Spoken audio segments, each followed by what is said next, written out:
Hello friends, स्वागत है आपका मेरे यूट्यूब चैनल पे। दोस्तों, आज हम बात करने वाले हैं यूपी के पीजीटी एग्जाम के बारे में। दोस्तों, हमें पता है कि 17 और 18 अगस्त को पीजीटी के सभी एग्जाम संपन्न हुए और आयोग ने सभी के आंसर शीट भी अपलोड कर दिए हैं। आप सभी ने अपने आंसर की इसको मैच कर लिया होगा, लेकिन आपने देखा होगा दोस्तों कि बहुत सारे क्वेश्चन के आंसर आयोग ने गलत दिए हैं। तो आज हम जानेंगे कि कौन से क्वेश्चन के आंसर आयोग ने सही दिए हैं और कौन से आंसर गलत दिए हैं और किन क्वेश्चन के अगेंस्ट में आप ऑब्जेक्शन लॉन्च कर सकते हो। क्योंकि दोस्तों आपको पता है कि ऑब्जेक्शन लॉन्च करने का समय बहुत ही कम है। तो चलिए फटाफट से बात करते हैं कि कौन कौन से क्वेश्चन ऐसे हैं जिनके आंसर आयोग ने गलत दिए हैं और आपको श्योरली ऑब्जेक्शन लॉन्च करना चाहिए।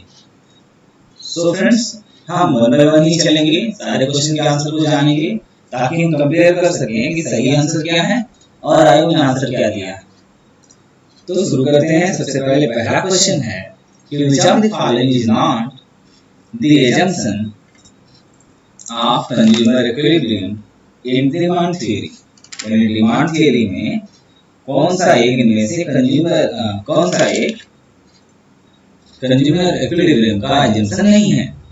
आपके पास आंसर है ट्रांजिटिविटी, ऑप्टिमम सेटिस्फैक्शन या कंज्यूमर चॉइस आर कंसिस्टेंट या इनमें से कोई नहीं। दोस्तों, ट्रांजिटिविटी का मतलब होता है यहाँ पर रैशनैलिटी से, यानी अगर एक कंज्यूमर के पास तीन चॉइसेस हैं ए, बी और सी, अगर वो ए को प्रेफर करता है बी के कंपैरिजन में, बी को प्रेफर करता है सी के कंपैरिजन में, तो ये ऑब्वियस है कि अगर कंज्यूमर के सामने ए और सी दो प्रोडक्ट रखे जाएं तो हमेशा वो ए का ही चुनाव करेगा। क्यों ए का चुनाव करेगा? क्योंकि C is less better than B and B is less better than A. यानी जो कंज्यूमर होता है वो लॉजिकल होता है। तो ये तीनों ही आंसर सही हैं। तो अब क्वेश्चन पूछा गया है कि इनमें से कौन assumption नहीं है, तो सही आंसर होगा डी, जिसका कि आयोग ने भी यही आंसर दिया है। यानी पहला क्वेश्चन बिल्कुल सही है, इसमें कोई डाउट नहीं है। अब चलिए आगे बात करते हैं दूसरे क्वेश्चन की।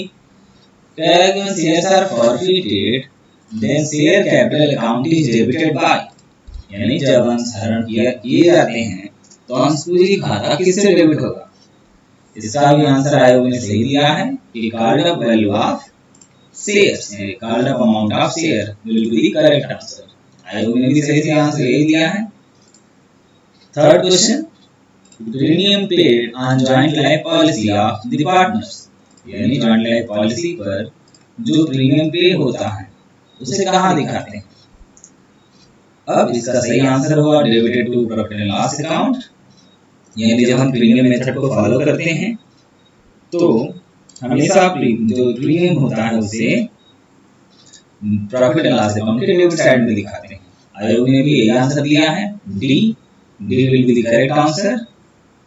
चलिए फ्रेंड्स, नेक्स्ट क्वेश्चन नंबर 4 एक न्यूमेरिकल क्वेश्चन है। कह रहा है कि यदि प्राइम कास्ट जो है 20,000 है, फैक्ट्री ओवरहेड है 25% ऑफ प्राइम कास्ट, और कह रहा है कि जो ऑफिस ओवरहेड है वो फैक्ट्री ओवरहेड का 80% है। अब आपसे पूछ रहा है कि तब ऑफिस कास्ट कितना होगा। यानी आपको ऑफिस कास्ट पता करनी है। और फ्रेंड्स, आपको पता है कि ऑफिस कास्ट पता करने के लिए हम क्या करते हैं, प्राइम कास्ट में फैक्ट्री ओवरहेड ऐड करेंगे और ऑफिस ओवरहेड भी ऐड कर देंगे। दोनों को ऐड करने के बाद जो रिजल्ट आएगा वही हमारा ऑफिस कास्ट होगा।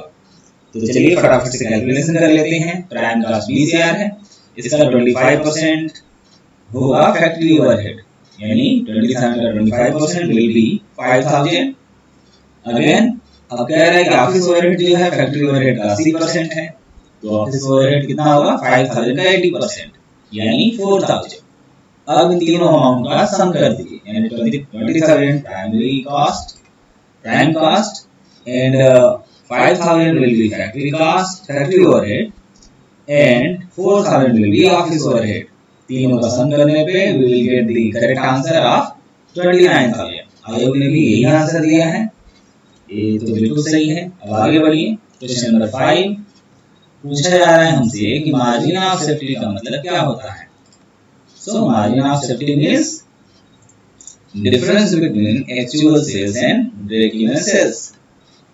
सही आंसर यही है और आयोग ने भी सेम आंसर दिया है। ये भी क्वेश्चन क्लियर है। नेक्स्ट है question number 6, which of the following is not a characteristic of a company, यानी इनमें से कौन कंपनी की एक कैरेक्टरिस्टिक नहीं है। तो पहला ही यानी नॉन कॉर्पोरेट बॉडी नहीं होती कंपनी, बल्कि कंपनी एक कॉर्पोरेट बॉडी होती है जिसका कि बकायदा इनकॉर्पोरेशन होता है। चलिए नेक्स्ट क्वेश्चन नंबर 7 पूछ रहा है कि according to company act 2013 shares can be issued by a company act, यानी पूछा जा रहा है आपसे कि कंपनी एक्ट के हिसाब से 2013 के हिसाब से कंपनियां शेयर किस पर इशू कर सकती हैं। तो सही आंसर होगा पार या फिर प्रीमियम पर। आयोग ने भी यही आंसर दिया। आगे बढ़िए क्वेश्चन नंबर 8 पूछा जा रहा है कि relationship between two variables can be expressed in, तो आपको पता है कि जो वेरिएबल्स हैं वो किसी भी फॉर्म में एक्सप्रेस हो सकते हैं, रेशियो के फॉर्म में, परसेंटेज के फॉर्म में, रेट के भी फॉर्म में, इसलिए आपका सही आंसर होगा डी यानी ऑल ऑफ एबव। चलिए आगे। अब है क्वेश्चन नंबर 9 पूछा जा रहा है आपसे कि with regard to business cycle which of the following is not true, यानी इनमें से कौन सा कथन जो है गलत है, आपको इसकी पहचान करनी है।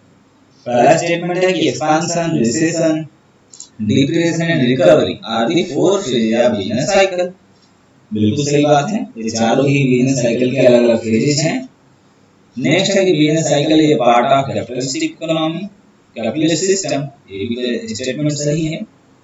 तीसरा स्टेटमेंट है कि according to Keynes the trade cycle is a purely monetary phenomena. ये स्टेटमेंट गलत है क्योंकि जो स्टेटमेंट है ये आरजी हार्ट्रेड के द्वारा दिया गया है, किन्स के द्वारा नहीं। तो ये जो स्टेटमेंट है गलत है, इसके अलावा बाकी सभी स्टेटमेंट जो है सही है क्योंकि इनोवेशन थियरी भी जो है वो जे सिंपल्टन ने दिया है। तो correct answer will be C. चलिए आगे बढ़ते हैं क्वेश्चन नंबर 10 कह रहा है कि highest in first out method यानी HIFO method of issue of material is useful when, then correct answer will be price of material is fluctuating, यानी हीफो मेथड तब सूटेबल है जब मटेरियल के प्राइसेस घट भी रहे हो और बढ़ भी रहे हो, यानी फ्लक्चुएटिंग हो। Next question number 11 if capital is 50,000, liability given 30,000 and fixed assets are given 70,000, then what will be the value of current asset। पूछा जा रहा है आपसे कि कैपिटल 50,000 है, लायबिलिटी 30 है और फिक्स एसेट 70 है, तो करंट एसेट की वैल्यू कितनी होगी। तो हम दो साइड्स बनाएंगे, एक साइड में लिखेंगे लायबिलिटी और कैपिटल को और दूसरे साइड में लिखेंगे हम एसेट्स को। चलिए ऐसा करने से हमें क्या मिलेगा, हमें मिलेगा कि लायबिलिटी साइड में 50,000 प्लस 30,000 यानी टोटल 80,000 आता है, जबकि एसेट साइड में सिर्फ 70,000 है। तो जो दोनों का डिफरेंस होगा 10,000, that will be known as current asset, value of current asset. Book में भी आपके आंसर की में भी यही आंसर दिया है, तो ये क्वेश्चन भी ओके है। नेक्स्ट है क्वेश्चन नंबर 12 पूछा जा रहा है कि the form of organisation in which expert assistance is available to line managers, यानी इनमें से किस संगठन में एक्सपर्ट असिस्टेंस अवेलेबल होता है। तो सही आंसर होगा D line and staff organisation. आपके आंसर की में भी ये आंसर दिया है, नो डाउट। क्वेश्चन नंबर 13 पूछा जा रहा है आपसे कि which of the following is not a tool of management accounting। अब इस क्वेश्चन में थोड़ा डाउट है क्योंकि आपकी जो आंसर की में दिया हुआ आंसर है वो कहता है कि इन्फ्लेशन अकाउंटिंग, लेकिन जबकि इन्फ्लेशन अकाउंटिंग का यूज मैनेजरियल डिसीजन के लिए किया जाता है। सो मेरे अकॉर्डिंग सही आंसर होना चाहिए फाइनेंशियल अकाउंटिंग, क्योंकि फाइनेंशियल अकाउंटिंग का इस्तेमाल मैनेजरियल डिसीजन के लिए नहीं किया जाता, बल्कि इस फाइनेंशियल अकाउंटिंग का इस्तेमाल एनालिसिस के लिए किया जाता है, फाइनेंशियल स्टेटमेंट के एनालिसिस के लिए किया जाता है। सो इस पर भी करेक्ट आंसर शुड बी ए।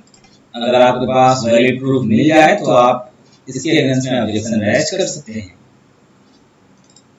चलिए अब आगे क्वेश्चन नंबर 14 पूछा गया आपसे कि ब्रेक इवन पॉइंट का मतलब क्या होता है, तो आपको पता है कि break even point denotes to that point at which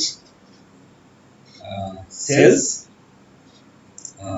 into PV ratio minus fixed cost, यानी सही आंसर होगा आपका सी। यहाँ पर BEP is always equal to that point at which sales into PV minus FC will be equal to break even point।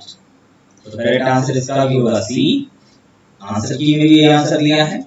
Next है question number 15, पूछ रहा है कि for printing of wedding invitation card the most appropriate casting system is, तो ये job casting होगा। आपके answer की में भी ये आंसर लिया है, so that is correct. Next है क्वेश्चन नंबर 16, पूछ रहा है कि सरचार्ज जो 10% चार्ज किया जाता है इंडिविजुअल पे, वो कब चार्ज किया जाता है, तो correct answer will be C, जब इंडिविजुअल की इनकम 50 लाख से 1 करोड़ के बीच में होती है, यानी more than 50 lakh but less than 1 crore. In that scenario surcharge is charge at the rate 10%। तो ये भी आंसर सही दिया हुआ है। अब आपसे पूछा जा रहा है कि according to Malthusian theory of population कौन सा स्टेटमेंट सही है, तो पहला स्टेटमेंट गलत है क्योंकि अरिथमेटिकली पॉपुलेशन नहीं बढ़ता। दूसरा स्टेटमेंट कि फूड ग्रेन कैसे बढ़ता है, तो फूड ग्रेन भी ज्योमेट्रिकली नहीं बढ़ता, ये भी गलत है। तीसरा स्टेटमेंट सही है कि पॉपुलेशन जो है ज्योमेट्रिकली इंक्रीज करता है और जो फूड ग्रेन है वो अरिथमेटिकली इंक्रीज करता है। तो आपके ऑप्शन में अरिथमेटिकली इंक्रीजिंग फूड ग्रेन नहीं है, तो सही आंसर होगा सी, यानी पॉपुलेशन इंक्रीजेज ज्योमेट्रिकली। आंसर की में भी यही आंसर दिया है। चलिए आगे बढ़ते हैं। नेक्स्ट है क्वेश्चन नंबर 18, पैरा केज पर SEBI guidelines on issue of shares the application money should not be less than, तो यहाँ पर आपको पता है कि पहला दूसरा आंसर तो होगा नहीं, तीसरे चौथे में आपको डाउट होगा और सही आंसर है कि 25% ऑफ इशू प्राइस, यानी जो शेयर की इशू प्राइस होती है उसके 25% के बराबर कम से कम अमाउंट होना चाहिए एप्लीकेशन मनी का, उससे कम नहीं होनी चाहिए अकॉर्डिंग टू सेबी गाइडलाइन।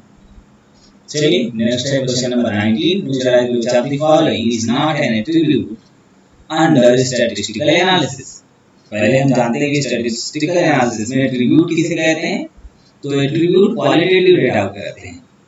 अब क्वालिटेटिव फिनोमेना कौन-कौन से हैं, डेफनेस क्वालिटेटिव है, ब्यूटी क्वालिटेटिव है, ब्लाइंडनेस भी क्वालिटेटिव है, लेकिन जो हाइट है क्वांटिटेटिव डेटा है। So correct answer will be C, यानी हाइट। चलिए आगे बढ़िए। क्वेश्चन नंबर 20, पूछ रहा है कि which of the following is not a technique of business forecasting, यानी इनमें से कौन बिजनेस फॉरकास्टिंग की टेक्निक नहीं है, तो presentation of financial statement. Answer की भी यही बता रहा है और ये आंसर सही भी है। चलिए आगे 21, पूछ रहा है कि in case of business forecasting which of following statement is not correct, यानी बिजनेस फॉरकास्टिंग के संबंध में जो दिए गए स्टेटमेंट है इनमें से कौन सा स्टेटमेंट गलत है, ये हमें पहचान करना है।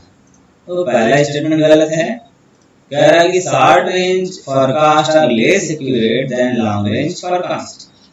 दोस्तों ये स्टेटमेंट दिया गया है जो इसका उल्टा होता है, यानी शॉर्ट रन के जो फॉरकास्ट होते हैं वो ज्यादा एक्यूरेट होते हैं in comparison to long range forecast. तो पहला स्टेटमेंट गलत है, इसके अलावा जो बाकी 3 स्टेटमेंट दिए गए ये तीनों सही है, यानी इंडेक्स नंबर से आप फॉरकास्टिंग को मेजर कर सकते हो, लीस्ट स्क्वायर मेथड जो है वेस्टेड के नाम से आता है, और फॉरकास्टिंग जो भी की जाती है टाइम सीरीज की फॉरकास्टिंग वो पास्ट एक्सपीरियंस पे बेस्ड होती है।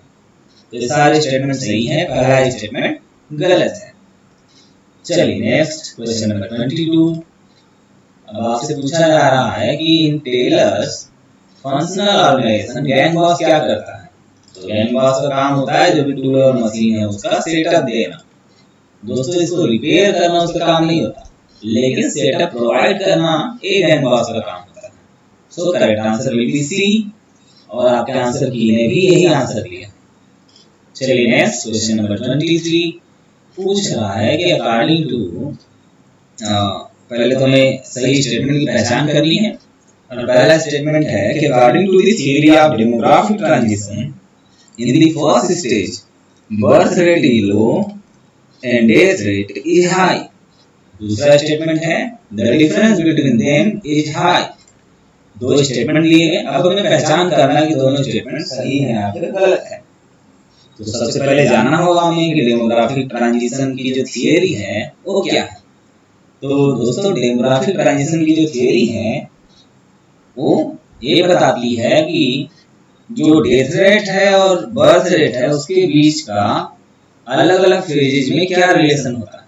तो इसने बताया कि शुरू में जो डेथ रेट है और बर्थ रेट है दोनों बढ़ रहे होते हैं, क्योंकि इकोनॉमी जो होती है वो पूरी इकोनॉमी होती है, अंडर डेवलप्ड होती है, वहाँ वो प्योरली एग्रेरियन होती है, यानी एग्रीकल्चर बेस्ड होती है, वहाँ पर न चिकित्सकीय सुविधाएं होती हैं न ही कुछ और विशेष सुविधाएं। तो इसकी वजह से बर्थ रेट जो होता है वो भी हाई होता है और डेथ रेट भी हाई होता है।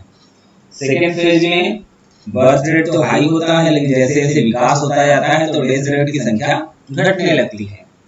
तीसरे फेज में बर्थ रेट और डेथ रेट दोनों कम होने लगते हैं और चौथे फेज में यानी डेवलप्ड इकोनॉमी में बर्थ रेट और डेथ रेट दोनों बराबर हो जाते हैं।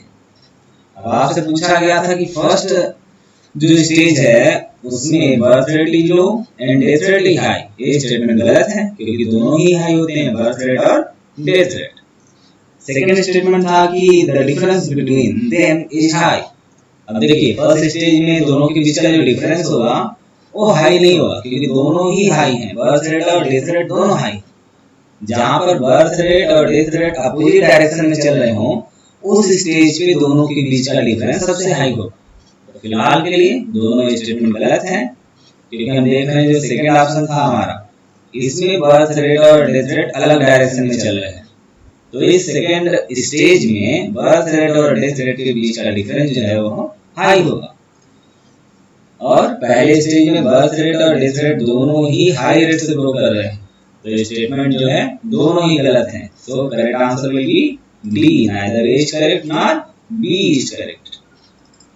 ये क्वेश्चन का आंसर भी आपके आंसर की में सही दिया हुआ है। नेक्स्ट क्वेश्चन नंबर 24 पूछ रहा है एक्सचेंज वैल्यू ऐसे या face value over issue price of A share is called. यानी फेस वैल्यू अगर ज्यादा है इशू प्राइस से तो उसे किस नाम से जानेंगे? डिस्काउंट के नाम से जानेंगे। आसान सा क्वेश्चन था। चलिए आगे बढ़ते हैं। क्वेश्चन नंबर 25 पूछ रहा है कि कैपिटल गियरिंग रेशियो आप बताइए। तो सबसे पहले जान लीजिए कैपिटल गियरिंग रेशियो होता क्या है। कैपिटल गियरिंग रेशियो में आपको लेना होता है इक्विटी और साथ में लेना होता है आपको डेब्ट। यानी पहले न्यूमरेटर में आप रखेंगे इक्विटी को और डिनोमिनेटर में रखेंगे आप डेब्ट को। अब डेब्ट में क्या क्या इंक्लूड करेंगे? तो आप डेब्ट में इंक्लूड करेंगे डिबेंचर्स को और साथ ही साथ प्रेफरेंस शेयर्स को। तो देखिए इस क्वेश्चन में डिबेंचर कितना है 4 लाख है, प्रेफरेंस शेयर कितना है 2 लाख, दोनों का सम करिए यू विल गेट 6 लाख। और इक्विटी के लिए आपको करना क्या है, इक्विटी शेयर कैपिटल और रिजर्व और सरप्लस इन दोनों को साथ साथ ले लेना। इन दोनों का सम कितना होगा 4 lakh. So put on the formula that 4 by 6. So what will be the correct answer? You will get the correct answer 0.67:1. So in this question capital gearing ratio will be 0.67:1. आपके आंसर की में भी यही आंसर दिया है, that is correct. Next question number 26 पूछ रहा है कि while delegating authority a supervisor delegates, यानी अथॉरिटी डेलीगेट करते समय सुपरवाइजर क्या डेलीगेट करता है।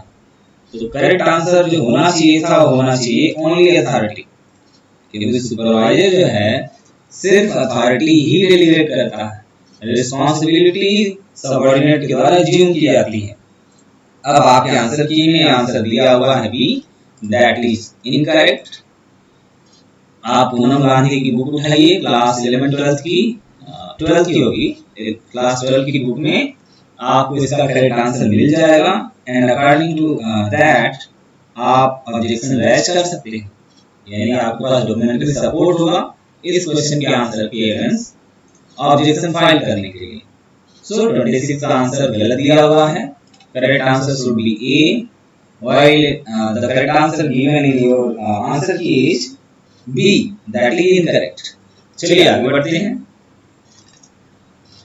अब फिर से है नेक्स्ट क्वेश्चन नंबर 27, कह रहा है कि cost of production is equal to what?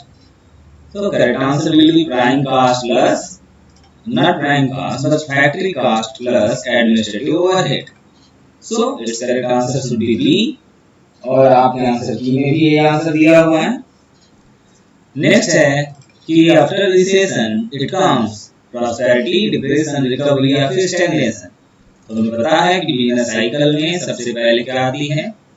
सबसे पहले आएगी यानी रिसेशन, रिसेशन के बाद डिप्रेशन, डिप्रेशन के बाद फिर stagnation, then recovery and then growth. तो हमसे पूछा गया है कि रिसेशन के बाद क्या आता है? तो रिसेशन के इमीडिएटली बाद डिप्रेशन आता है। So correct answer should be B, और आपके आंसर की में भी यही आंसर दिया हुआ है। चलिए क्वेश्चन नंबर 29, कह रहा है the portion of uncalled capital that can be called only on winding up of the company, यानी ऐसा पूंजी का हिस्सा जो कि कंपनी के समापन पर ही मांगा जाता है, उसे आप किस नाम से पुकारोगे? तो आंसर हमें पता है कि रिजर्व कैपिटल होगा। आंसर की में भी यही आंसर दिया, कोई प्रॉब्लम नहीं है। चलिए नेक्स्ट है क्वेश्चन नंबर 30, पूछ रहा है कि द पार्टनरशिप में come to an end due to. तो पार्टनरशिप का समापन कैसे हो सकता है? तो इन सभी कारणों से हो सकता है, किसी पार्टनर की डेथ, इंसॉल्वेंसी, या फिर सभी पार्टनर में अगर आपस में सहमति है तो भी पार्टनरशिप का समापन हो सकता है। तो correct answer will be D, all of above. Okay friends, अब नेक्स्ट है क्वेश्चन नंबर 31, पूछ रहा है कि the depreciation on fixed asset is computed on their book value. It is the correct answer, यानी सही आंसर है ए। आपके आंसर की में भी ये आंसर दिया है, कोई प्रॉब्लम नहीं है। Next one is question number 32, पूछ रहा है कि सिक्योरिटी प्रीमियम इज, तो सही आंसर है कैपिटल रिसिप्ट है ये, यानी आंसर ए सही होगा, कोई ऑब्जेक्शन नहीं है इसमें। क्वेश्चन नंबर 33, कह रहा है कि which among the following is not a technique of business forecasting, यानी इनमें से कौन बिजनेस फॉरकास्टिंग की एक टेक्निक नहीं है? तो सही आंसर होगा वेरिएंस एनालिसिस। आपके आंसर की में भी ये आंसर है, और आप लोगों ने एग्जाम में भी ये किया होगा। तो आगे चलते हैं, आसान सा था।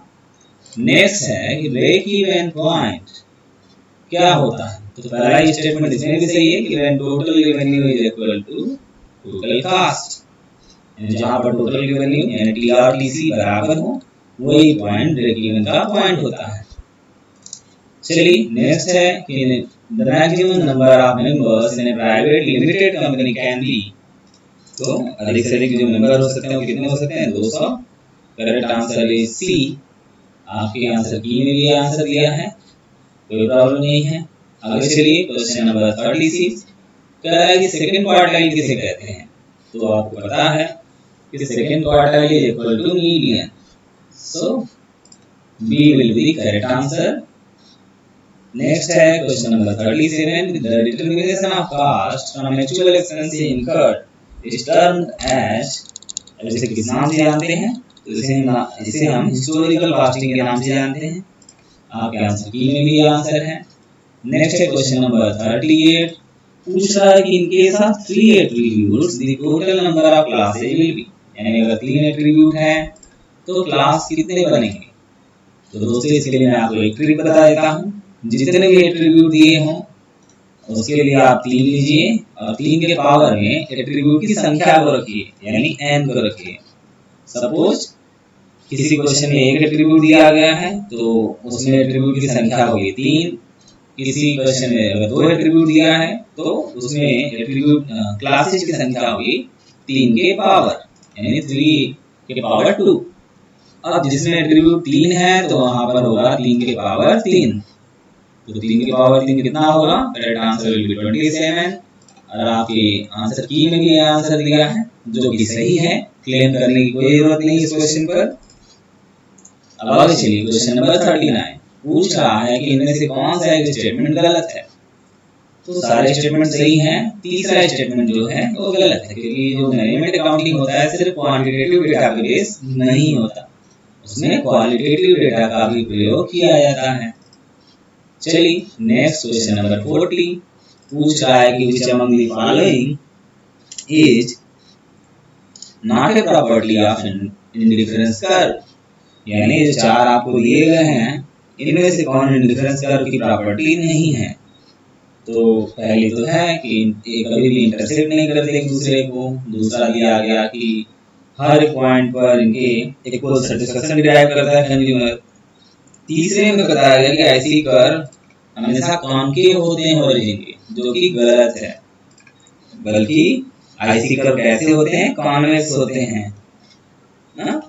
तो ये स्टेटमेंट गलत है, बाकी सारे जो हैं सही हैं। So our correct answer will be C. Answer की में भी यही आंसर दिया है। नेक्स्ट है क्वेश्चन नंबर 41 पूछ रहा है कि which one of the following is a function of management, sorry which of the following function of management is concerned with means and ends. तो आपको पता है कि प्लानिंग का काम क्या होता है, मीन्स और एंड्स के बीच में लिंकिंग कराना, यानी दोनों के बीच में ब्रिज का निर्माण करना, ये होता है प्लानिंग का काम। So correct answer will be C. इसमें भी कोई ऑब्जेक्शन नहीं है। चलिए आगे बढ़ते हैं। आगे है क्वेश्चन नंबर 42। क्वेश्चन नंबर 42 क्या कहता है कि on admission of a new partner increase in the value of an asset is credited to which account. पूछ रहा है कि अगर एक नए पार्टनर का एडमिशन हो रहा है और एसेट का मूल्य बढ़ रहा है तो किस अकाउंट में क्रेडिट होगा, रिवैल्यूएशन अकाउंट में। सिंपल सा क्वेश्चन था। चलिए नेक्स्ट है क्वेश्चन नंबर 43 पूछ रहा है कि under which theoretical distribution the quartile deviation is 2/3 of standard deviation. तो आपको पता है कि तीन डिस्ट्रीब्यूशंस हैं, सॉरी तीन डेविएशंस हैं, एक है क्यूडी, दूसरा एमडी, तीसरा एसडी। तीनों के बीच का रिलेशन आपने पढ़ा है, और वो जो रिलेशन आपने पढ़ा है 4, 5, 6 वाला, वो नॉर्मल डिस्ट्रीब्यूशन में ही होता है हमेशा, और किसी डिस्ट्रीब्यूशन में नहीं। यानी 4, 5, 6 वाला जो रिलेशन आपने पढ़ा है वो नॉर्मल डिस्ट्रीब्यूशन से है।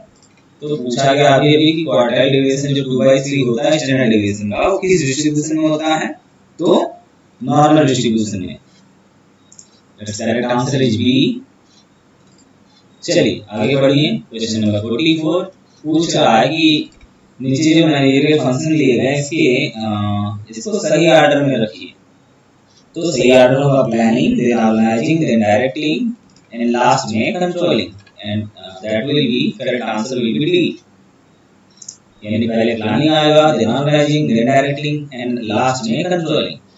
चलिए कह रहा है कि convert the annual trend equation, that is equation दिया है कि y = 30 + 3.6x into monthly trend. अगर इसको मंथली ट्रेंड में कन्वर्ट करना है तो आपको सिंपली करना क्या है कि सभी वैल्यूज को 12 से डिवाइड कर देनी है, और जब आप डिवाइड करोगे तो आपको आंसर मिलेगा y = 2.5 + 0.3x। अब आपके आंसर की में आंसर दिया हुआ है बी, जो कि गलत है। आप इस पे क्लेम दर्ज कर सकते हो। आप इसके लिए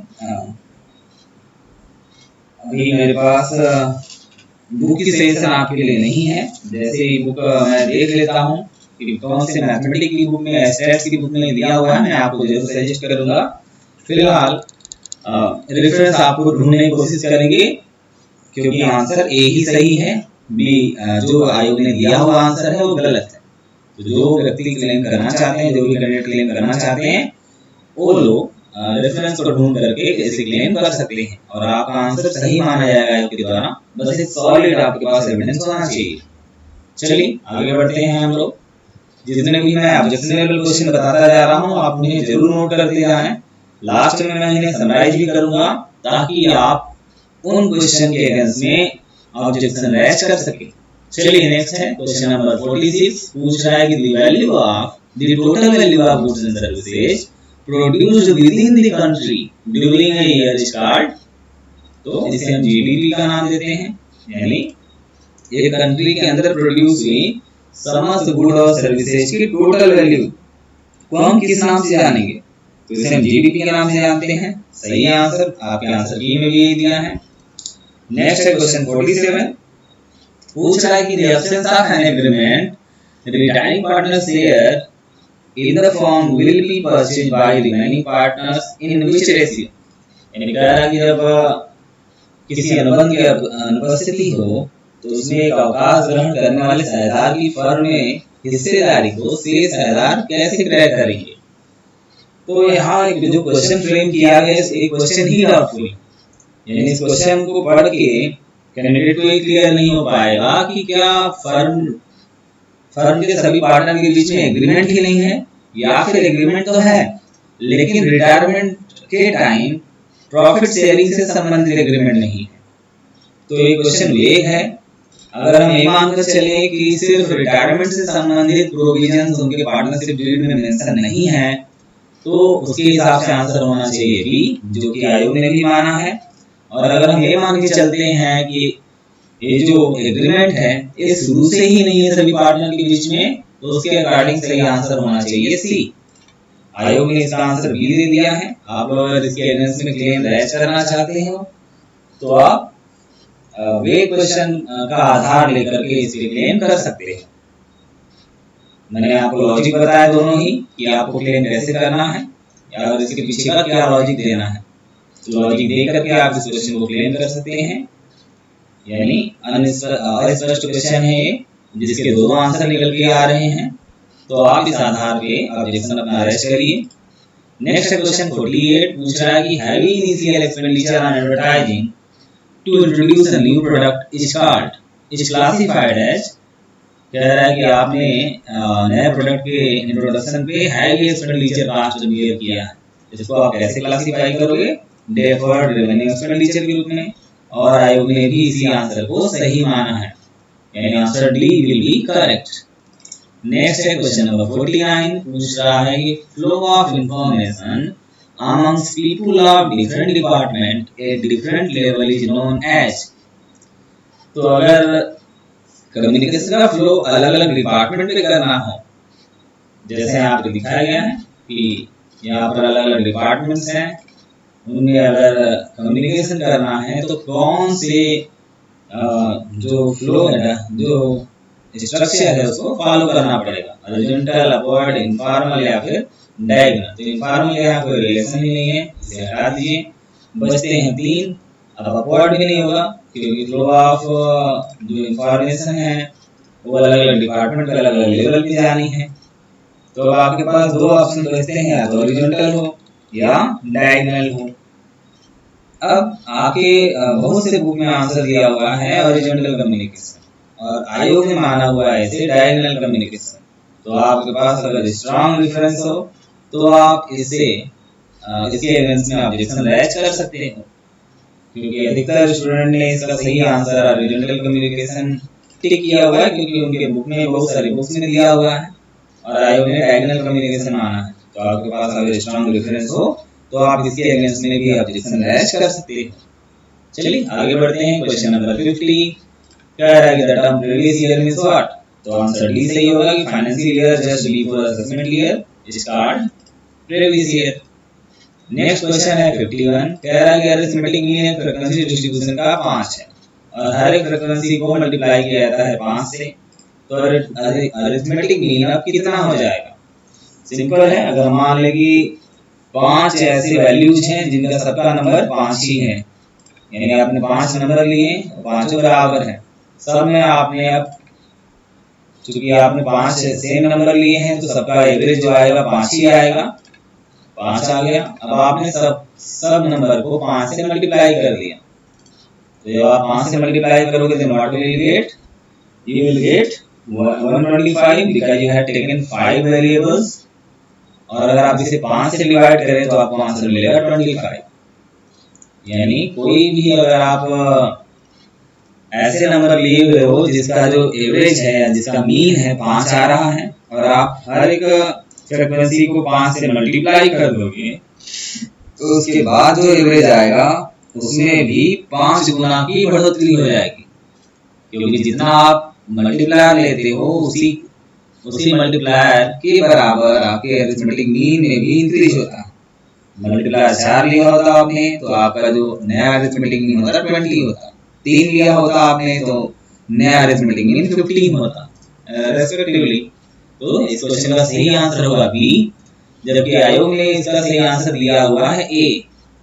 तो आप इसका कॉन्सेप्ट दिखा करके, यानी आपके पास एक स्ट्रॉन्ग एविडेंस होगा। एस एन शुक्ला की बुक में भी जब आप पढ़ेंगे अरिथमेटिक मीन के एडवांटेज और डिसएडवांटेज, तो उसमें कोट किया हुआ है। तो आप एस एन शुक्ला की जो एडवांस स्टैट्स की बुक है उसका रेफरेंस दे सकते हैं और आपका सही आंसर 25 माना जाएगा। सो ये भी ऑब्जेक्शनेबल क्वेश्चन है। चलिए आगे बढ़ते हैं हम। क्वेश्चन नंबर 52 कह रहा है कि the basis of tax for income from house property is, यानी इनकम फ्रॉम हाउस प्रॉपर्टी में टैक्स के लिए किसको आधार बनाया जाता है? तो हमें पता है कि एनुअल वैल्यू को आधार बनाया जाता है और आपके इस आंसर की में भी यही आंसर दिया हुआ, दैट इज करेक्ट। नेक्स्ट है क्वेश्चन नंबर 53। अब आपसे पूछ रहा है कि an inquiry regarding the value, ownership, title, existence, possession of an asset is called। तो किसी एसेट से संबंधित उसके पोजीशन, एग्जिस्टेंस, टाइटल, ओनरशिप, इन सब की इंक्वायरी करना वेरिफिकेशन कहलाता है। तो सही आंसर होगा सी, और आप आयोग ने भी यही आंसर दिया है, तो कोई इशू नहीं है हमें। चलिए नेक्स्ट है क्वेश्चन 54। अब कह रहा है कि in contract account the work in progress consist of what.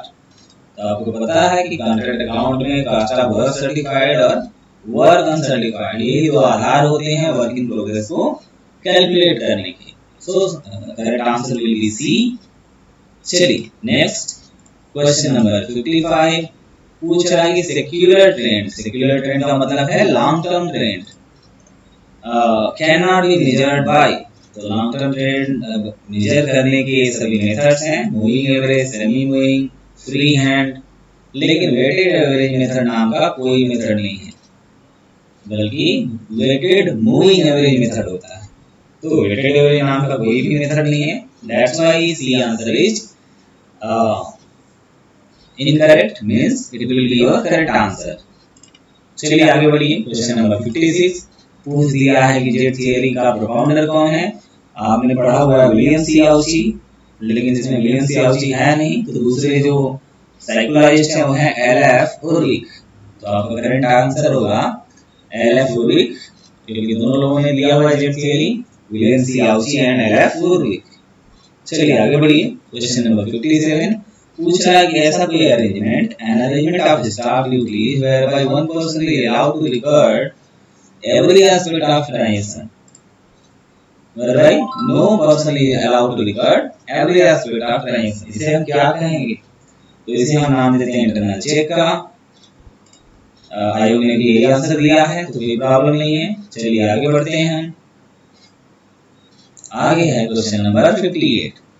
Question है बड़ा सा कि a company buys 8000 units of an item for its annual requirement, यानी साल भर में वो 8000 क्वांटिटी का ऑर्डर देती है हर साल। ईच यूनिट कॉस्ट ₹10, यानी हर एक यूनिट का जो मूल्य है वो है 10 रुपए। अब इसको जो ऑर्डरिंग कॉस्ट पड़ता है पर ऑर्डर वो है 30 रुपए। कैरिंग कॉस्ट पड़ता है 7.5% of average inventory per year. तो इस हिसाब से इकोनॉमिक ऑर्डर क्वांटिटी कितना होगा? तो इसका फार्मूला क्या है? इसका फार्मूला है सिंपल सा कि आपको अंडर रूट में लेना है, हाँ, what you have to take under root 2, then 2ds upon c। अब चूंकि आप एनुअली क्वांटिटी कितनी ऑर्डर करते हो 8000, आपका ऑर्डरिंग कॉस्ट कितना है 30 रुपीज है, देन अपॉन कैरिंग कॉस्ट है आपका 7.5%। अब जब आप इसे कैलकुलेट करोगे तो आपको आंसर मिलेगा 800 units. So correct answer is B 800 units, यानी जो कंपनी का इकोनॉमिक ऑर्डर क्वांटिटी होगा वो 800 यूनिट। ये भी आंसर जो है आयोग ने यही दिया हुआ है B, that is correct. Objection की कोई जरूरत नहीं है। चलिए आगे बढ़िए। क्वेश्चन नंबर 59 पूछा जा रहा है कि the assumption that anticipate no profit and provide for all losses, यानी ऐसा कोई assumption जो कहता है कि फ्यूचर के जो प्रॉफिट है उसको एंटिसिपेट ना करिए लेकिन सभी लॉसेज के लिए प्रोविजन बनाइए, वो है कन्वेंशन ऑफ कंजर्वेटिज्म। सही आंसर है, आयोग ने भी माना है। क्वेश्चन नंबर 60 आगे बढ़ते हैं हम। क्वेश्चन नंबर 60 क्या है कि which of the following statement is not true, यानी इनमें से कौन गलत है। तो गलत स्टेटमेंट है सेकंड, कि सेकंड स्टेटमेंट कहा हुआ है कि the most dominating cause of environment pollution is use of chemicals in agriculture. दोस्तों हमें पता है कि एग्रीकल्चर में केमिकल यूज होने से उतना प्रदूषण नहीं होता जितना प्रदूषण मोटर व्हीकल से या फिर इंडस्ट्री से होता है। तो ये स्टेटमेंट जो है गलत है और यही हमारा आंसर होगा। चलिए क्वेश्चन तो हो गया, ये भी करेक्ट था, आयोग ने भी वही माना था। नेक्स्ट है क्वेश्चन नंबर 61 पूछ रहा है कि company incorporated by special act of parliament और any state legislature is called, यानी कोई भी कंपनी जो स्पेशल एक्ट ऑफ पार्लियामेंट से एस्टैब्लिश हुई हो या फिर किसी स्टेट के लेजिस्लेचर से एस्टैब्लिश हुई हो उसे किस नाम से जानेंगे, तो उसे हम स्टेशनरी कंपनी के नाम से जानेंगे। और आयोग ने इसका करेक्ट आंसर दिया है B, public company, that is wrong. तो आप सिंपल सी 11 की बुक उठाइए जिसमें कंपनी की क्लासिफिकेशन है, उसमें आप साफ साफ पढ़ सकते हो कि स्टेशनरी कंपनी कौन सी कंपनी होती है और उसको एविडेंस के रूप में आप ऑब्जेक्शन के लिए आयोग को भेज सकते हो। So it's correct answer is C, आयोग ने बी माना है जो कि गलत है। आप इसके अगेंस्ट में डिस्प्यूट राइज कर सकते हो। चलिए आगे बढ़िए। नेक्स्ट है क्वेश्चन नंबर 62 कह रहा है कि are increase in sale price. अब आपके पास कई ऑप्शन है, इसमें करेक्ट आंसर होगा लोअर्स ब्रेक इवन पॉइंट, यानी अगर आप सेल्स प्राइस में इंक्रीज करते हो या फिर सेल्स क्वांटिटी इंक्रीज होती है तो उस केस में जो ब्रेक इवन पॉइंट होता है वो लोअर होता है।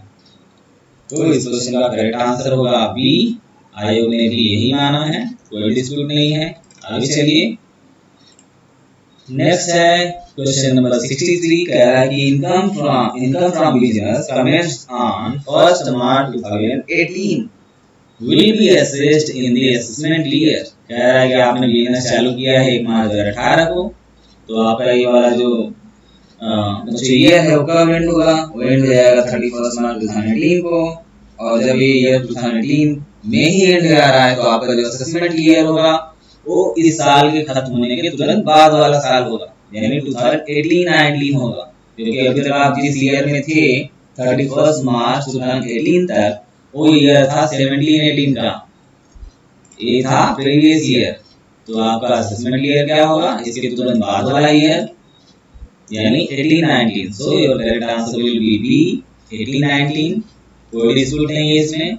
Next question number 64 income received in India are deemed to be received in India, यानी कोई भी इनकम चाहे भारत में रिसीव हुई हो या भारत में रिसीव हुई मानी गई हो वो किसके लिए टैक्सेबल होगी, तो सभी करदाताओं के लिए टैक्सेबल होती है, चाहे वो रेजिडेंट हो, नॉट रेजिडेंट या फिर नॉन रेजिडेंट, तीनों के लिए ही ये इनकम इंडिया में टैक्सेबल होगी अगर वो इंडिया में रिसीव की गई है या फिर उसे इंडिया में रिसीव किया हुआ माना गया है।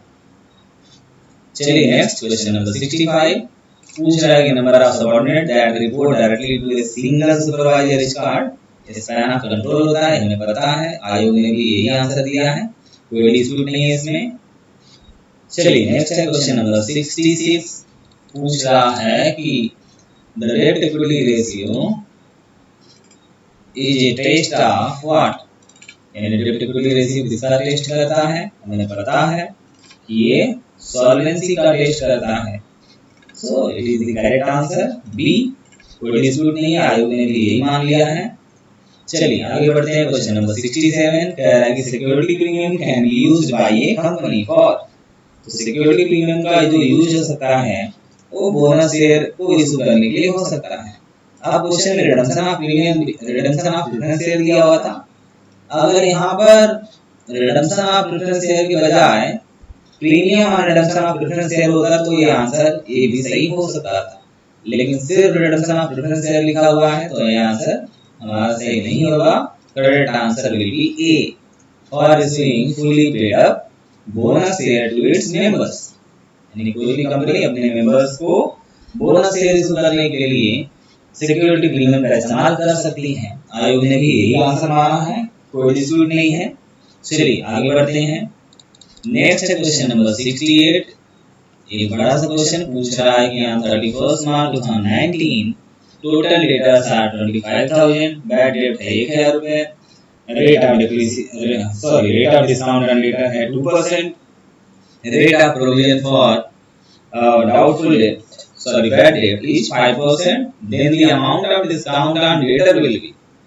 तो आपको सबसे पहले क्या ध्यान में रखना है, आपसे पूछा जा रहा है क्वेश्चन में provision for discount on debtor.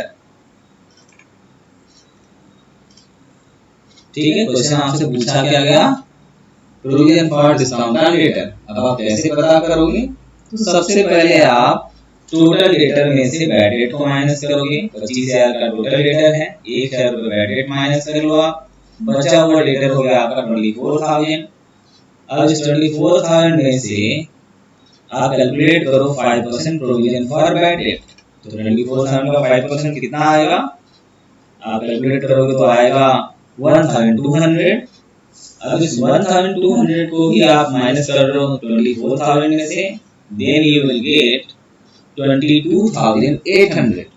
अब 22,800 का ही अगर हम 2% पता करेंगे तो हमें मिल जाएगा provision for discount on debtors, that will be equal to 456।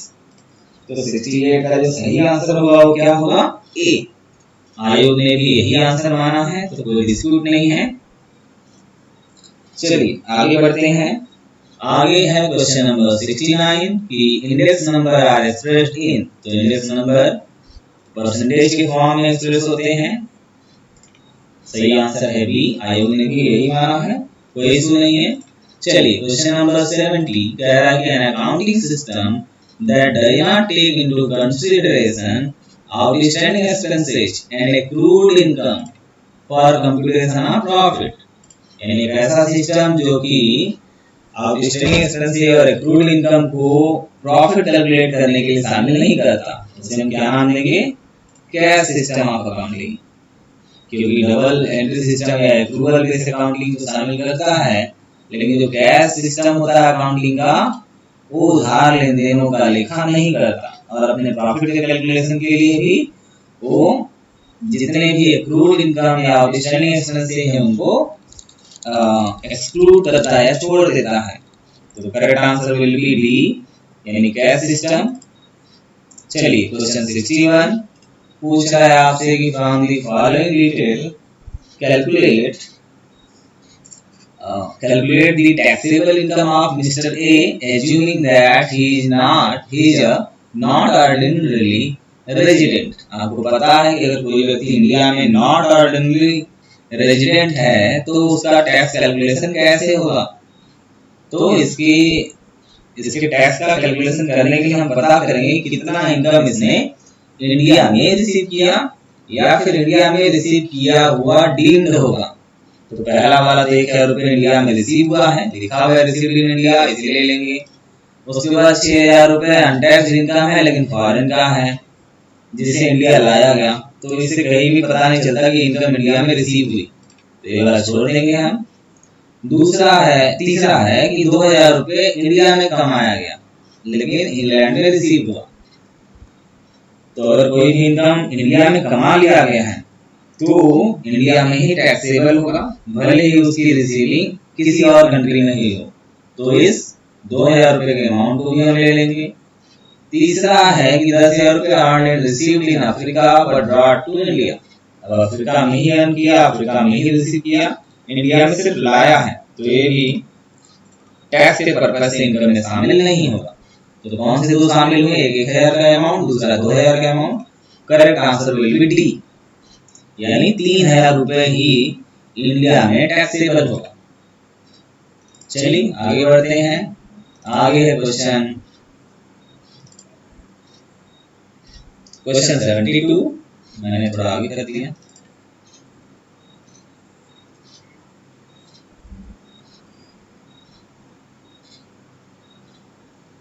Question 72 देखते हैं अब क्या है क्वेश्चन।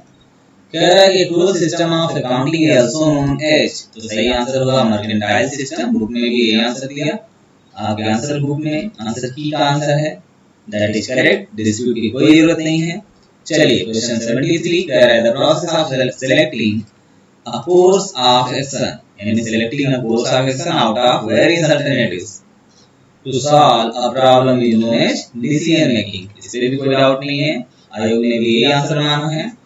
चलिए क्वेश्चन 74 अभी कह रहा है कि the main advantage of functional organisation is, यानी जो फंक्शनल ऑर्गेनाइजेशन होती है उसका मेन एडवांटेज क्या होता है। इसका मेन एडवांटेज स्पेशलाइजेशन होती है, क्योंकि इस पूरे ऑर्गेनाइजेशन का बंटवारा फंक्शन के आधार पे होता है। तो एक ही फंक्शन को बार बार परफॉर्म करने से उस पर्टिकुलर डिपार्टमेंट के लोगों में फंक्शनल स्पेशलाइजेशन आती है। चलिए आगे बढ़ते हैं। क्वेश्चन 75 कह रहा है which of the following is not included in agriculture income, तो करेक्ट आंसर होगा income from purchasing of standing crop, क्योंकि एग्रीकल्चर इनकम का पार्ट नहीं होता। Next question number 76 the responsibility to conduct census in India lies with, in India में census कौन conduct कराता है, तो हमें पता है ministry of home affairs, government of India. Correct answer will be A, आयोग ने भी यही आंसर दिया। नेक्स्ट वन इज क्वेश्चन 77 पूछ रहा है कि leadership style in which group members are allowed to carry out their work freely is called freelance style. आसान क्वेश्चन है, बिजनेस स्टडीज का क्वेश्चन है। चलिए आगे बढ़ते हैं। क्वेश्चन नंबर 78 कह रहा है कि स्कॉलरशिप किसने दिया, हमें पता है कि हेनरी फेवल ने दिया है। Correct answer will be B, यानी हेनरी फेवल का है स्कॉलरशिप। चलिए नेक्स्ट क्वेश्चन नंबर 79 पूछ रहा है मोटिवेशन किससे रिलेटेड है, मोटिवेशन लीडरशिप से रिलेटेड है। बुक आपके आंसर की में भी यही आंसर दिया है, no problem, it is correct. अब आगे है क्वेश्चन नंबर 80 पूछ रहा है कि कार्ल पियर्सन का जो कोएफिशिएंट ऑफ कोरिलेशन है इसे कैसे कैलकुलेट कर सकते हैं, यानी कह रहा है the Karl Pearson coefficient of correlation can be computed between what, तो बिटवीन टू वेरिएबल्स, यानी दो वेरिएबल के बीच में ही हमेशा कोरिलेशन की कंप्यूटेशन की जाती है। चलिए next according to Marshall the basis of consumer surplus is, तो कंज्यूमर सरप्लस का बेसिस क्या होता है, law of diminishing marginal utility. आयोग ने भी यही आंसर माना है। चलिए नेक्स्ट है क्वेश्चन 82 कह रहा है कि the term casual income, casual income क्या होती है, तो कैजुअल इनकम में क्या शामिल नहीं होता। क्वेश्चन ये है the term casual income does not include, क्या इंक्लूड नहीं करता, तो करेक्ट आंसर होगा सी, यानी capital gain on sale of share, क्योंकि ये तो आपकी इनकम फ्रॉम अदर सोर्सेज से इनकम के श्रेणी में नहीं आएगा, बल्कि ये कैपिटल गेन है, यानी कैजुअल गेन नहीं है। चलिए आगे बढ़िए। The process of controlling is concerned with, यानी कंट्रोलिंग का प्रोसेस किससे संबंधित है, तो मेजरमेंट ऑफ एक्चुअल परफॉर्मेंस। ये होगा सही आंसर, आयोग ने भी यही आंसर माना है, कोई प्रॉब्लम नहीं है। क्वेश्चन 84 अब 84 क्वेश्चन कह रहा है कि right issue means what, right issue means those shares which are offered to existing share holders. ये सही आंसर है, यानी 84 का करेक्ट आंसर होगा बी, कोई ऑब्जेक्शन नहीं है इसमें। नेक्स्ट है क्वेश्चन नंबर 85 पूछ रहा है कि पैकिंग क्रेडिट फैसिलिटी जो होता है एक्सपोर्टर को कौन प्रोवाइड करता है, correct answer will B commercial bank. आयोग ने भी यही आंसर माना है, कोई डिस्प्यूट नहीं है। चलिए नेक्स्ट है क्वेश्चन नंबर 86 पूछ रहा है कि यदि पर्सनल इनकम जो है 62,000 हो, अनडिस्ट्रीब्यूटेड प्रॉफिट 400 हो, कॉर्पोरेट टैक्स 1000 हो, तो और ट्रांसफर पेमेंट 2000 रुपए हैं, तो इस हिसाब से नेशनल इनकम कितना होगा।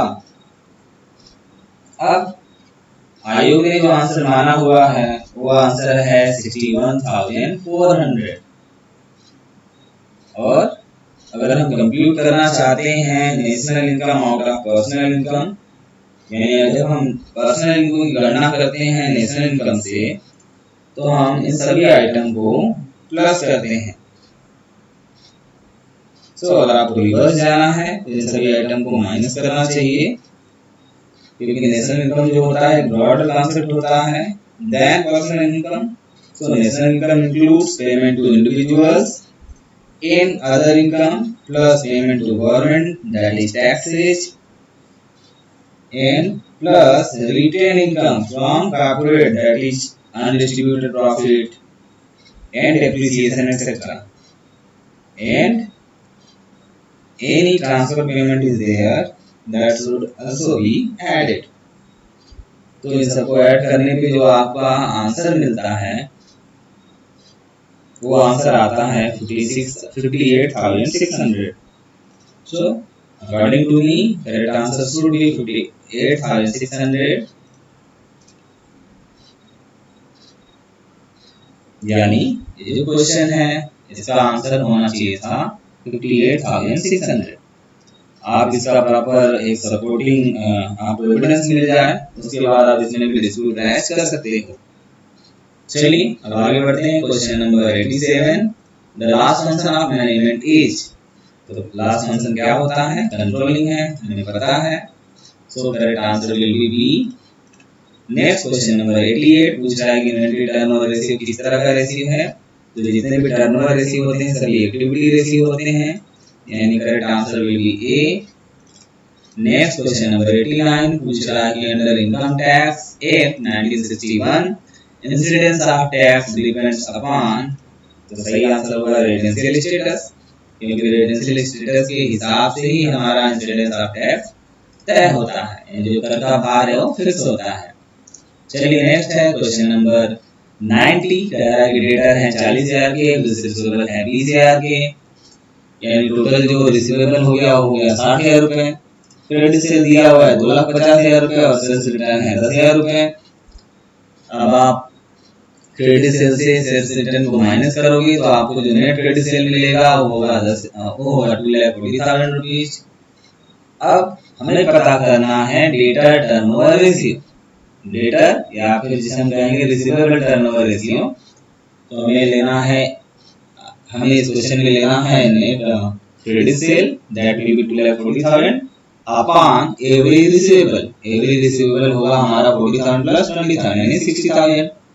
यानी जब हम इसे सॉल्व करेंगे then we get 4 times, means what is our debtor turnover receivable turnover ratio is 4 times.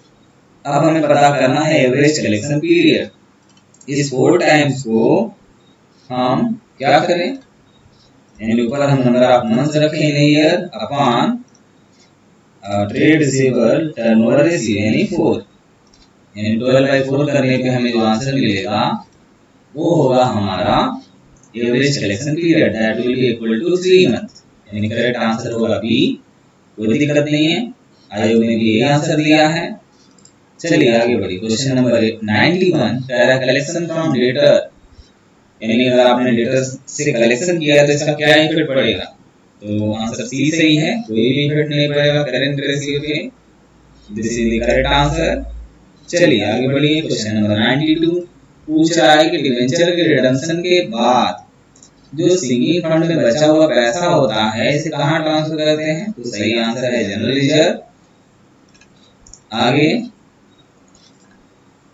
Question number 93 कह रहा है the cost accounting method to compute basic cost of a particular product और सर्विस, यानी किसी भी product या service के basic cost को कैलकुलेट करने के लिए किस कॉस्ट अकाउंटिंग मेथड का इस्तेमाल किया जाता है? तो सही आंसर होगा यूनिट कॉस्टिंग, यानी आंसर डी सही है, कोई डिस्प्यूट नहीं है इस क्वेश्चन में। नेक्स्ट क्वेश्चन 94 पूछ रहा है जीपी रेशियो का फार्मूला बताइए। फार्मूला होगा B gross profit upon net sales. ये आसान है, इसमें कोई डिस्प्यूट भी नहीं है। आगे बढ़ते हैं हम। क्वेश्चन नंबर 95 पूछ रहा है कि goods sold to customers on sale or approval basis is recorded as. इसमें दो अवधारणाएं फॉलो की जाती हैं। एक में तो मान लिया जाता है कि जो भी कस्टमर को सामान भेजा गया है वो एक्चुअल सेल के बराबर है और उसे क्रेडिट सेल की तरह रिकॉर्ड किया जाता है।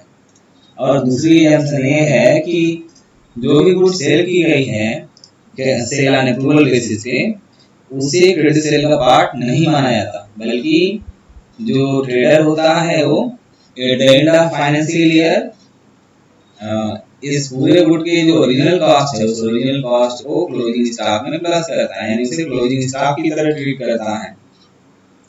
तो इस सेकंड कॉन्सेप्ट के हिसाब से सी आंसर सही है और आयोग ने भी सी आंसर को ही करेक्ट माना है, जिसमें कोई डिस्प्यूट नहीं है। चलिए आगे क्वेश्चन 96 कह रहा है कि जो इंफॉर्मेशन दी गई इसके आधार पर आपको पता करना है provision for bad and doubtful डेब्ट। अब इंफॉर्मेशन क्या क्या है? तो इंफॉर्मेशन है सबसे पहले डेटर दैट एम कह रहा है कि 3200 रुपए बैड टू बी रिटर्न, यानी डेटर एम से 3200 रुपए मिलना था, जो कि नहीं मिला उसे राइट ऑफ किया जा रहा है। दूसरा है कि डेटर एम से 8000 रुपए एक्सपेक्टेड टू रियलाइज ओनली 70%, यानी डेटर तो 8000 के हैं लेकिन इनसे 70% मिलने के चांसेस है। तीसरा है डेटर ओ, इनसे 6000 रुपए मिलना है लेकिन मिलने के चांसेस हैं 60%।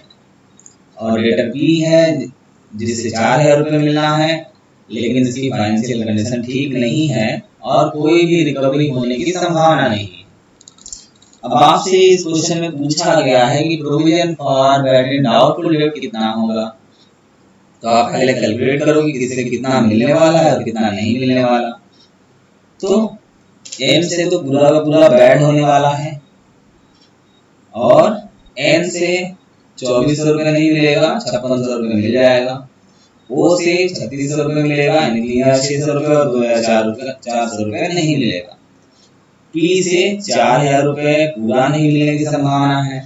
टोटल जो नहीं मिलने की संभावना वो कितना है? 4 2 6 2 8 8800 रुपये और 3200 रुपये कंप्लीट बैड हो चुका है, डिक्लेयर हो चुका है। अब देखिए दो लॉजिक है इस क्वेश्चन में। एक लॉजिक के हिसाब से जितने भी बैड डेट होते हैं उन्हें भी प्रोविजन से ही माइनस किया जाता है। अगर फर्म ने पहले से प्रोविजन बना के रखा हुआ हो तो उस हिसाब से इस 3200 रुपये के जो एम के बैड डेट है इसको भी प्रोविजन फॉर डाउटफुल डेब्ट अकाउंट में शामिल किया जाना चाहिए। अगर हम इस थियरी को फॉलो करते हैं तो हमारा जो आंसर होगा वो आएगा 12,000। और अगर हम मान लें कि बैड डेब्ट को सीधे पीएल से चार्ज किया जाता है तो उस केस में हमारा जो करेक्ट आंसर होगा वो होगा 8800। अब आयोग ने इस सेकंड वाले कॉन्सेप्ट को फॉलो किया है, यानी इसने 8800 रुपये को ही करेक्ट आंसर माना है। जो 3200 रुपये का बैड डेब्ट है उसे इसने एज्यूम किया है कि पीएल से चार्ज किया जाए। सो अकॉर्डिंग टू कमीशन सही आंसर है ए और according to second theory answer होगा 12,000। जो लोग डिस्प्यूट रेज करना चाहते हैं वो प्रॉपर एविडेंस के साथ डिस्प्यूट रेज कर सकते हैं। फिलहाल आयोग ने आंसर दे दिया है ए। चलिए आगे बढ़ते हैं। क्वेश्चन नंबर 97 पूछ रहा है कि the written agreement between partner to form a partnership is called, तो इसे हम पार्टनरशिप डीड कहते हैं। आसान क्वेश्चन है, समय बर्बाद नहीं करेंगे इस पे। नेक्स्ट क्वेश्चन नंबर 98 कह रहा है कि the principle of management are significant because of, तो हमने बुक में पढ़ा हुआ है। अगर आप प्रिंसिपल ऑफ मैनेजमेंट वाले चैप्टर को पढ़ोगे तो उसमें आपको पहला ही जो इसका इंपॉर्टेंस मिलेगा होगा आपकी यूटिलाइजेशन ऑफ रिसोर्सेज। बाद में आपको ये भी मिलता है इंपॉर्टेंस इंक्रीज इन एफिशिएंसी, तो दोनों ही इंपॉर्टेंस हैं। अब आयोग ने मान लिया है आंसर बी को, जबकि आंसर ए भी स्ट्रांगली एक्सेप्टेबल है। तो ये भी डिस्प्यूट रेज करने वाला क्वेश्चन है। आप प्रॉपर आंसर के साथ प्रॉपर एविडेंस के साथ इसमें इसके अगेंस्ट में आप ऑब्जेक्शन रेज कर सकते हैं। आप इसके लिए पूनम गांधी की जो क्लास 12 की बुक है उसकी हेल्प ले सकते हैं। वहाँ पर प्रिंसिपल के इम्पोर्टेंस दिए हुए हैं, तो वहाँ आप उसको एविडेंस की तरह यूज करके ऑब्जेक्शन रेज कर सकते हैं।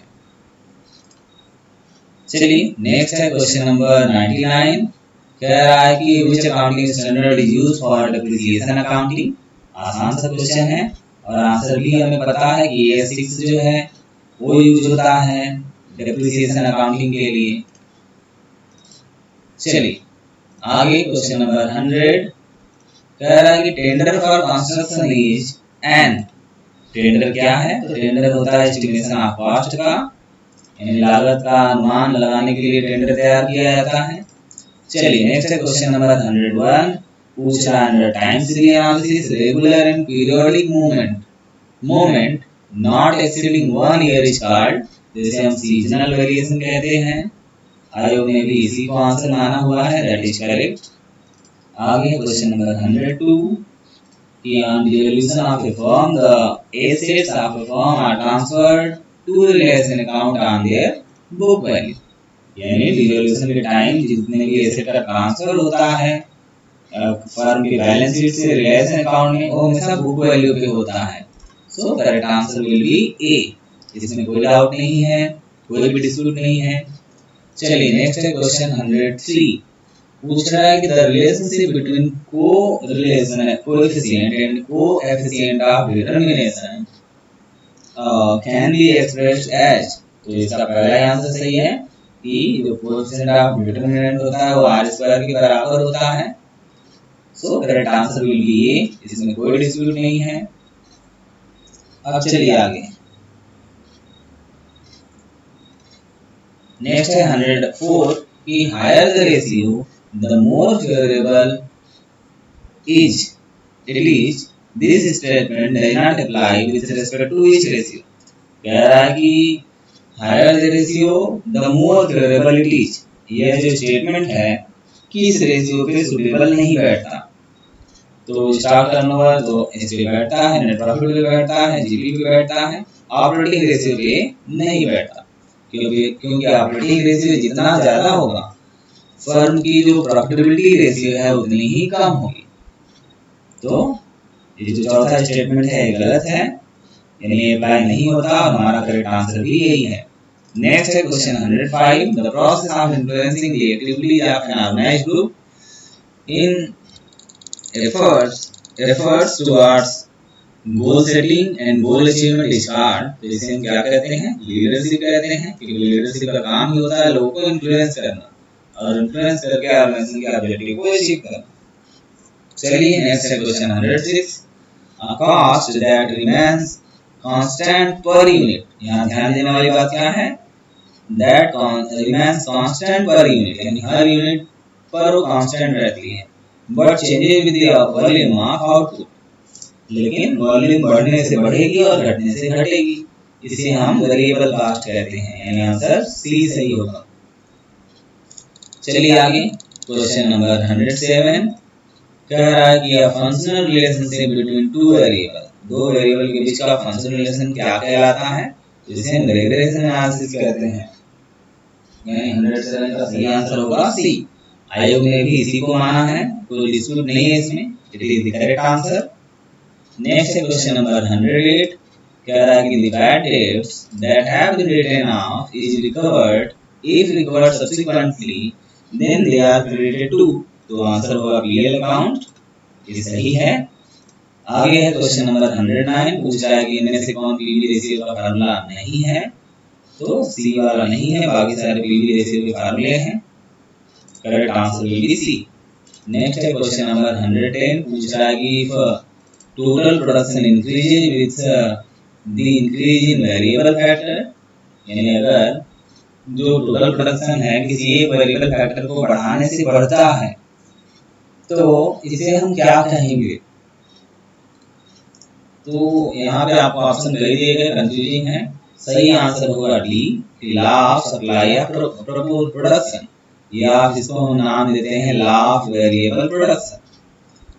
लॉ ऑफ वेरिएबल प्रोडक्शन क्या बताता है कि जब सभी फैक्टर को फिक्स रखते हुए किसी एक फैक्टर में इंक्रीज किया जाता है तो जिस रेट से हमें प्रोडक्शन में इंक्रीज मिलेगा वो डिफाइन होता है लॉ ऑफ वेरिएबल प्रोपोर्शन से। यानी जो अब हमें प्रोडक्शन में चेंज देखने को मिल सकता है वो इंक्रीजिंग भी हो सकता है, डिक्रीजिंग भी हो सकता है, या फिर कांस्टेंट भी हो सकता है। तीनों सिचुएशन हो सकती हैं। तो correct answer will be D. आयोग ने भी डी आंसर दिया है, डिस्प्यूट करने की जरूरत नहीं है इस क्वेश्चन में।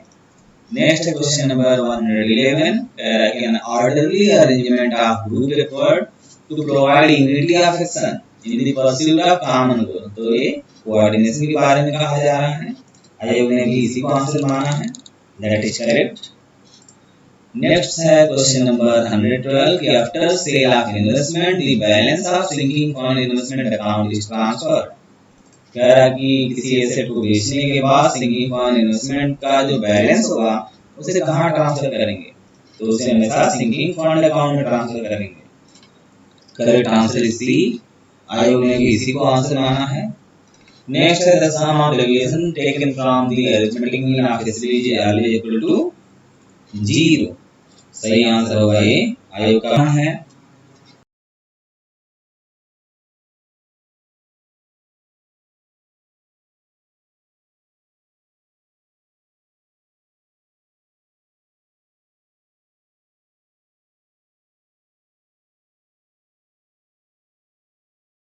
नेक्स्ट है कि the basis of income measurement is, तो करेक्ट आंसर होगा मैचिंग कॉन्सेप्ट या मैचिंग प्रिंसिपल यानी ए।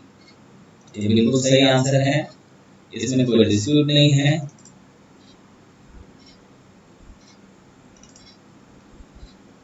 चलिए आगे बढ़ते हैं, यानी हमें अभी भी आंसर मिला कि 115 का ए होगा।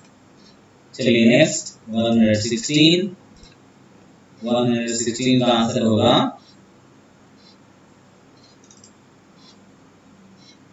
116 कह रहा है क्वेश्चन कि फिक्स कास्ट है 12 लाख इंक्लूडिंग डेप्रिसिएशन, और आगे कह रहा है कि सेलिंग प्राइस पर यूनिट है 1200, वेरिएबल कास्ट पर यूनिट है 900, लोन इंस्टॉलमेंट है 2 लाख का, और कैश ब्रेक इवन पॉइंट क्या होगा। तो हमें पता है कि अगर हमें ब्रेक इवन पॉइंट कैलकुलेट करना है तो हमारे पास होना चाहिए कंट्रीब्यूशन और फिक्स कास्ट, क्योंकि आपको एस माइनस बी से कंट्रीब्यूशन मिलेगा और फिक्स कास्ट आपके क्वेश्चन में दिया हुआ है। सो फिक्स कास्ट कितना दिया 12 लाख, आगे कंट्रीब्यूशन कहाँ दिया हुआ है, तो कंट्रीब्यूशन है आपके क्वेश्चन में, यानी selling price that is 1200 minus variable cost per unit that is 900। तो आप इसे कैलकुलेट करोगे तो आपको पीवी रेशियो मिल जाएगा, पीवी रेशियो आएगा आपका 1/4। अब इस 1/4 को अगर आप मल्टीप्लाई करो फिक्स कास्ट से,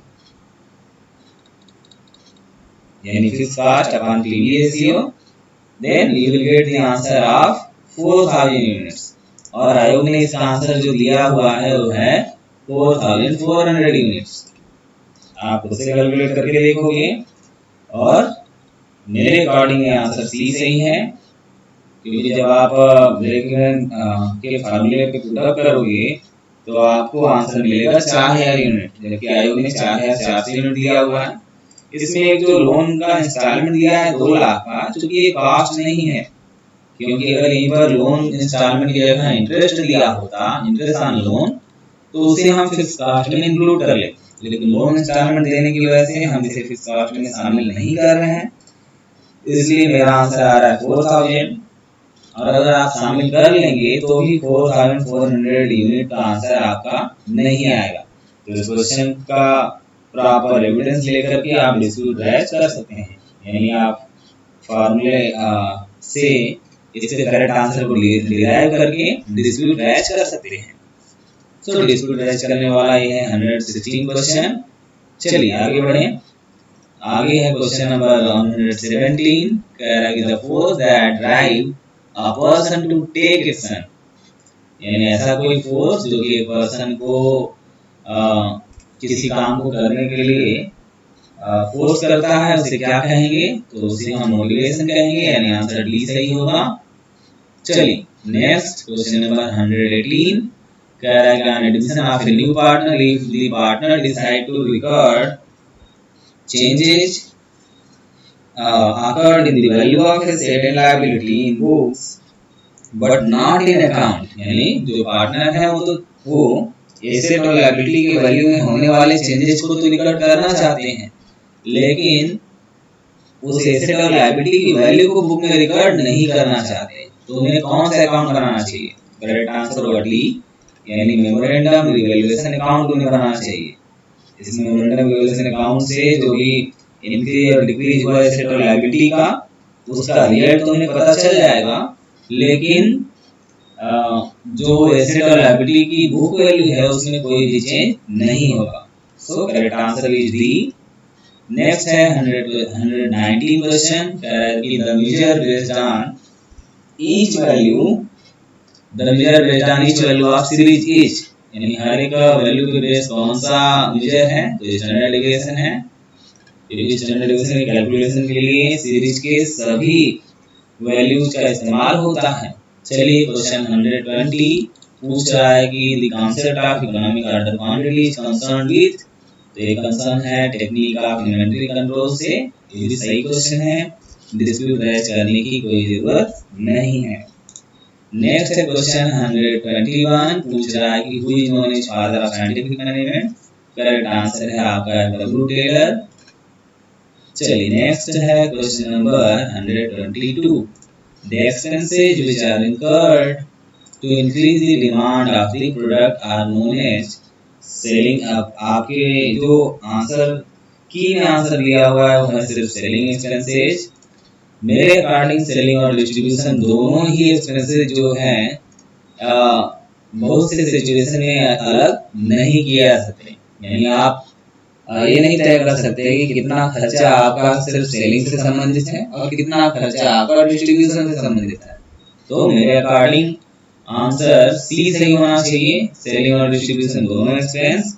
आपको अगर कोई प्रूफ, स्ट्रांग प्रूफ मिल जाए तो आप इस क्वेश्चन के अगेंस्ट में ऑब्जेक्शन राइज कर सकते हो।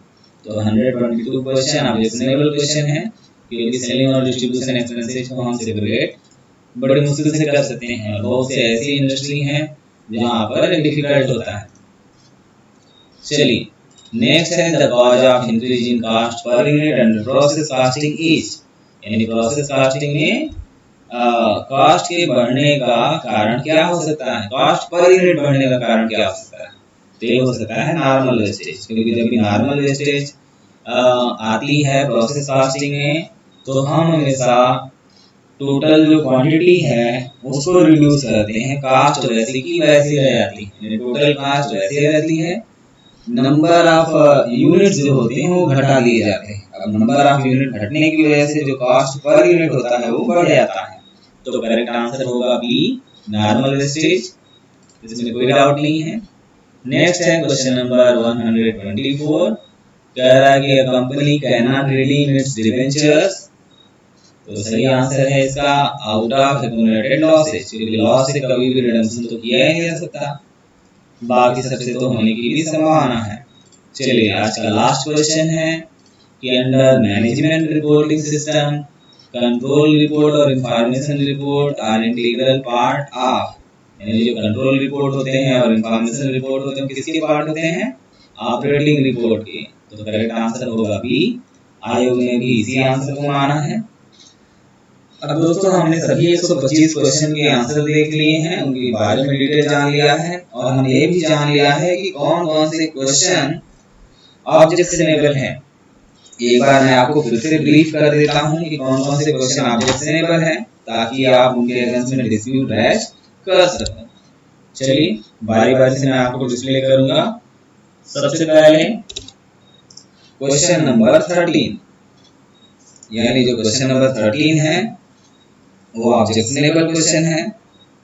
आपको मैंने बताया था कि क्वेश्चन 13 ऑब्जेक्शनेबल क्वेश्चन है। अब एक बार देख लेते हैं क्वेश्चन 13 है क्या और इस पर ऑब्जेक्शन कैसे हम कर सकते हैं।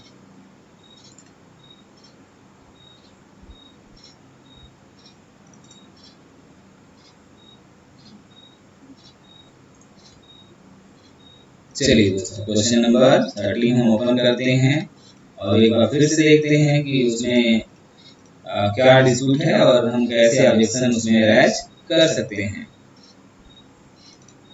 ये है क्वेश्चन नंबर 13 हमारा। पूछ रहा है कि इनमें से कौन मैनेजरियल अकाउंटिंग का टूल नहीं है। तो मेरे अकॉर्डिंग इन्फ्लेशन अकाउंटिंग भी मैनेजरियल अकाउंटिंग का ही टूल होता है, क्योंकि मैनेजर अपने डिसीजन मेकिंग के लिए इन्फ्लेशन अकाउंटिंग का इस्तेमाल करता है। वो सभी फाइनेंशियल अकाउंटिंग डेटा को इन्फ्लेशन के हिसाब से कन्वर्ट करता है। तो मेरे हिसाब से इन्फ्लेशन अकाउंटिंग मैनेजरियल अकाउंट का पार्ट होना चाहिए, फाइनेंशियल अकाउंटिंग नहीं होना चाहिए। यानी आंसर ए करेक्ट होना चाहिए। आप इसके प्रॉपर एविडेंस को ढूंढेंगे और इसमें डिस्प्यूट रेज करेंगे। चलिए आगे बढ़ते हैं, आगे देखते हैं क्वेश्चन नंबर 26। कह रहा है कि while delegating authority a supervisor delegates। तो पूनम गांधी की आप जो बुक लेंगे उसमें जो चैप्टर है स्टाफिंग का, वहां पर आपको मिलेगा कि सुपरवाइजर डेलीगेशन प्रोसेस में सिर्फ अथॉरिटी डेलीगेट करता है, क्योंकि रिस्पांसिबिलिटी तो एज्यूम की जाती है। तो मेरे अकॉर्डिंग इसका भी आंसर ए होना चाहिए, जबकि आंसर की में बी दिया हुआ है। चलिए अब इसके तुरंत बाद वाला क्वेश्चन भी डिस्प्यूट वाला है। नहीं 27 तो डिस्प्यूट नहीं है, आगे है क्वेश्चन नंबर 45। तो क्वेश्चन नंबर 45 देख लेते हैं क्या है।